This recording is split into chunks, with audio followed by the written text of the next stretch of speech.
করে ফেলি। বলো। আপনার ওয়াইফকে অপহরণ করেছিল এই শেখ মুজিবের, তারপর গোলাম মোস্তফার ছেলে এরা, কামালের বন্ধু-বান্ধব এরা। না, এটার গাজীপুর তো নিজে নিজে ছিল। নিজে আচ্ছা। তো হ্যাঁ, নিজে। আপনার স্যার আপনি এটার বিচার চেয়েছিলেন শেখ মুজিবের কাছে। আপনি আমার বউ বিচার কন্টিনিউ চেয়েছিল। করেন। জি, কন্টিনিউ করেন স্যার এবার। হ্যাঁ, যে আপনি প্রাইম মিনিস্টার, কারণ ঘটনাটা মুজিব কি ছিল স্যার? ঘটনাটা কি ছিল স্যার? একটু শুরু থেকে বলুন। ঘটনা খুবই, এটা একটা মানে মজার ঘটনা। আচ্ছা, তুমি শুনতে চাও? তুমি তো, আমার বইতে লেখা আছে যদিও। সবাই শুনতে চায় স্যার। সবাই, আমি আর একা না, সবাই শুনতে চায়। ঘটনাটা হচ্ছে, আমার এক খালাতো বোন, তার নাম পারভিনা। তার বিয়ে ঠিক করেছিলাম আমি আর নিম্মি কর্নেল রেজার সাথে, যে আমাদেরকে জুনিয়র চাকরি। তার সাথে বিয়ে হবে, অনুষ্ঠান হবে লেডিস ক্লাবে। তো দুপক্ষেই আমাদের পরিচিত, অতএব আমরা হলাম ভাই মিডিয়া। ঠিক আছে, ঠিক আছে। তখন আমরা কি করলাম, সমস্ত অ্যারেঞ্জমেন্ট আমাদের উপরে দায়িত্ব আসলো। তো কাকে রাখি আর কাকে বাদ দিই, এত মানুষের সাথে পরিচিতি। তো আমরা, যাই হোক, বেশ ভালোই, প্রায় 2-3 হাজার লোকের মতো লোক ইনভাইট করা হলো দুই তরফে। চলছে বিয়ের আসর। তখন আমার একমাত্র শালা, যার নাম বাপ্পি, ও ম্যাকগিল ইউনিভার্সিটিতে পড়তো, ওখান থেকে ছুটিতে আসছে দেশে। He was also present in the ceremony. আমি আর নিমিত দুই পক্ষের মানে হোস্ট বলতে পারো, হুম। সবাই দেখাশোনা করছি। বাপি বসে আছে ছেলেদের যেখানে বসার জায়গা সেখানে। তখন লম্বা চুলের একটা ফ্যাশন ছিল আর কি। He has just come from Canada, তো লম্বা চুল, and he had beautiful hair, and he was a handsome man. হুম। আমার মতো এত খারাপ চেহারার লোক ছিল ওইটা না। পরে ওইটা ওই অনুষ্ঠানের শেষ হওয়ার আগে বলবো স্যার। জি, বলেন। আচ্ছা, তারপর তোমার ও বসেছিল অন্যান্য গেস্টদের সাথে। তার পিছনের রোতে গাজী গোলাম Mustafa and his wife was also invited in that function from the other side, not from our side, মানে ছেলে পক্ষের। বুঝতে পেরেছি। তো গাজী গোলাম মুস্তফার ছেলেরা আর তার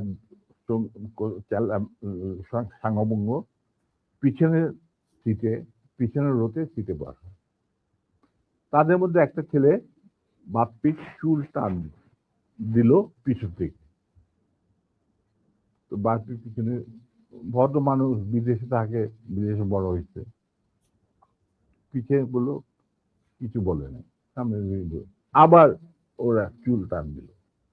দ্বিতীয়বার টান দেওয়ার পরে বাপ্পি পিছনে তাকে দেখো যে একটা ছেলে হাত সরিয়ে দিল। তখন বলছে যে, তুমি চুল টান দিয়েছো? বলছে হ্যাঁ। বলে কি কেন?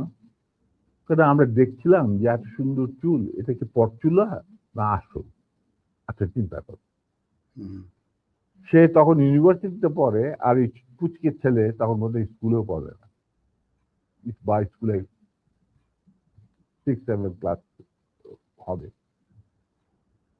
তখন বাপি বলে, বেয়াদব ছেলে, তুমি আর এখানে বসবে না, তুমি অন্য কোথাও গিয়ে বস। ওরা বেরিয়ে চলে গেল। আমরা কিন্তু কিছুই জানি না, মানে আমি আর নিমি এত ব্যস্ত, দুই পক্ষকে দেখাশোনা, খাওয়া দাওয়া চলছে এর মধ্যে। হঠাৎ দেখলাম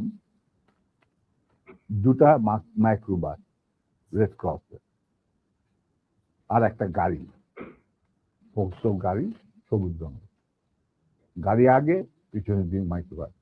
মাইন্ড ইউ, তখন কিন্তু আমার নিজের personal security guard with wireless মজুদ লেডিস ক্লাবে। আমি তখন কুমিল্লা থেকে আসছি বিয়ের জন্য। তো ন্যাচারালি আমাদের গার্ড নিয়ে চলাফেরা, এটা তো আর্মির নিয়ম, এটা তুমি জানো। আসলো, থামলো, দুইটা মাইক্রোবাস থেকে প্রায় 8 জন ট্রেনগারধারী সাদা পোশাক পরা লোক নামলো। আর ফোকসো গাড়ি থেকে নামলো গাজী গোলাম মোস্তফা স্বয়ং। তার স্ত্রী কিন্তু উপস্থিত মেয়ে মহলে। উনি গাড়ি থেকে নেমেই চিৎকার করতে শুরু করলেন, মেজর ডালিম কোথায়, মেজর ডালিম কোথায়, মেজর ডালিম কোথায়, বহুতবার বাঁচতে, আর সহ্য করা যায় না।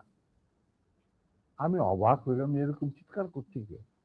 তখন একটা ছেলে এসে, একজন হিওয়াজে ট্র্যাক প্লাটুনের একটা ছেলে, আমার নামটা মনে নাই, এসে বললো যে ভাই আপনাকে খুঁজ করতে এই চিৎকার করতে এই তো গাজী গোলাম মোস্তফা, তার সাথে 8-10 জন ট্রেন গার্ডধারী লোক আছে।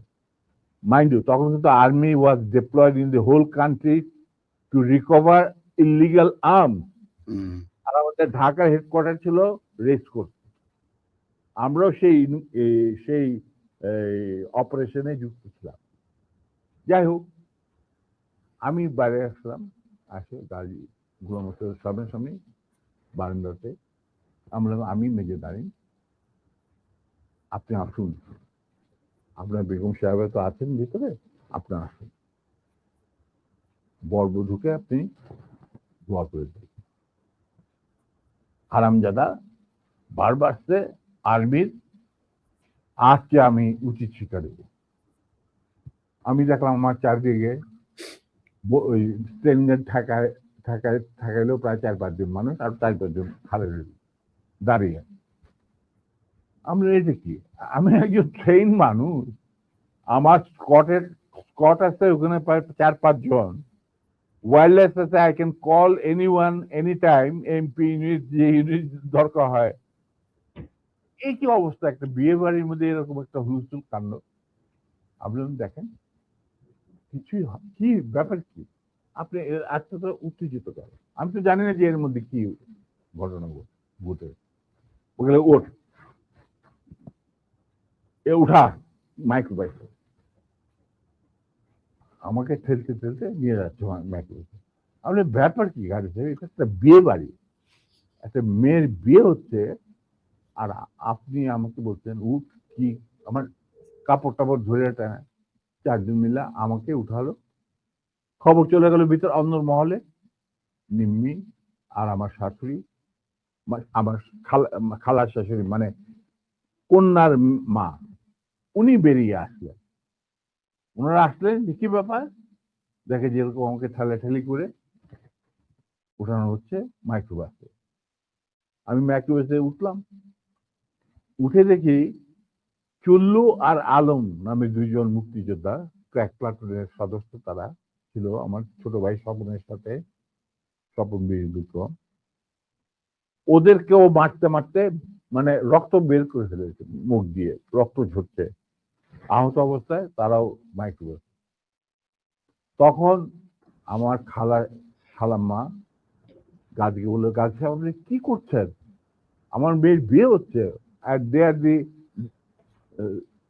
তারা বরপক্ষেরও কন্যা পক্ষেরও। কি হয়েছে কি? ওরা তো ব্যস্ত। বলে আমি ওদেরকে উচিত শিক্ষা দেবো, ওকে আমি উচিত শিক্ষা দেবো। তখন আমার স্ত্রী বললো যে আপনি তাকে একা নিয়ে যেতে পারবেন না, আপনি আমাকে সঙ্গে নিয়ে আসবেন। ঠিক আছে চল বলে ওরেও ধাক্কা দিয়ে উঠায় দিল মাইক্রোবাসে। তখন আমার খালা বললেন, গাজী সাহেব আপনি কিন্তু বাড়াবাড়ি করছেন, ঠিক আছে, যেখানে আপনি নিয়ে যেতে চান আমিও যাবো সাথে। গাজী কি স্যার তখন ঢাকা আওয়ামী লীগের সভাপতি নাকি? তখন সে আওয়ামী লীগের সভাপতি নয়, he was also the chairman of the Red Cross. বুঝতে পারলাম, শেখ মুজিবের সবচেয়ে প্রিয় লোক সে তখন। সে ঢাকার মধ্যে মানে ঢাকা শহরে সে হইল মুজিবের সবচেয়ে বড় লাঠের সর্দার। অশিক্ষিত মূর্খ মানুষ সাধারণত রেড ক্রসের চেয়ারম্যান হয় না, কিন্তু ওকে বানানো হয় যাতে করে লুটের এই যে রিলিফের মার চুরি চামারি করতে সুবিধা। যাই হোক, সেটা অন্য ব্যাপার।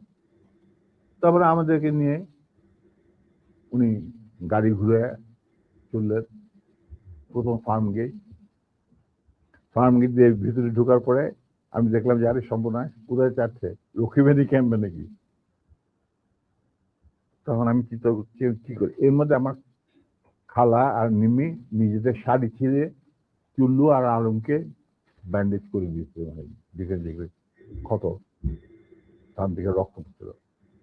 আমি হঠাৎ বললাম গাড়ি থামাও ড্রাইভার।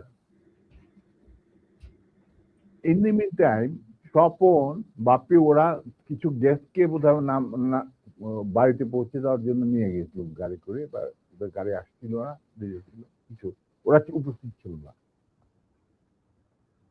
তো আমি বললাম গাড়ি থামা, ড্রাইভার গাড়ি থামা দিল। আমরা তখন আমার আমার আমার আমার গাড়িতে প্রায় 4 জন ট্রেন গানধারী লোক, তাদের একজনকে বললাম যে তুমি গিয়ে ওই সামনে যে গাড়ি গোলাম মোস্তফা বসে আছেন, কাজী গোলাম মোস্তফা সাহেবকে বলেন নাই কিনা আসেন। Somehow that man with train guard, he got down and went to Gazi. গাজিও তখন স্টপ হয়ে গেছে, যে পিছনে গাড়ি স্টপ হয়ে গেছে। আসে বলছে, ওনাকে বোধহয় বলছে যে আপনাকে উনি ডাকছেন নিজের গাড়ি। গাজী গুলস্তান দরজা খুলে আমাদের মাইক্রোবাসে আসলো। তখন আমি গাজী গোলাম মোস্তফাকে বললাম যে গাজী সাহেব, আপনি তো আমারই নিয়ে চলছেন, কোথায় নিয়ে যাচ্ছেন জানি না, কিন্তু একটা কথা মনে করে রাখেন, আপনাকে মনে করাই দিচ্ছে আপনার ভালোর জন্য, যে আপনি যে আমাদেরকে এই মাইক্রোবাসে রেড ক্রসের মাইক্রোবাসের মধ্যে ঢুকাই নিয়ে আসছেন, এটা কিন্তু হাজার হাজার মানুষ, শয়ে শয়ে মানুষ দেখতে উপস্থিত ছিল। অতএব আপনি কিন্তু আমাদের সাথে যাই করেন আপনি কিন্তু পার পাবেন। এইটা শোনার পর গাজী গেল একটু ঘাবড়ায়, যে তাই তো, আমি যে উঠাই নিয়ে আসছি এটা তো সবাই দেখছে। তখন আমি বললাম যে আপনি যাই করেন, উনি যখন একটু হতভম্ব হয়ে ইতস্তত বোধ দেখাচ্ছে, আমি বললাম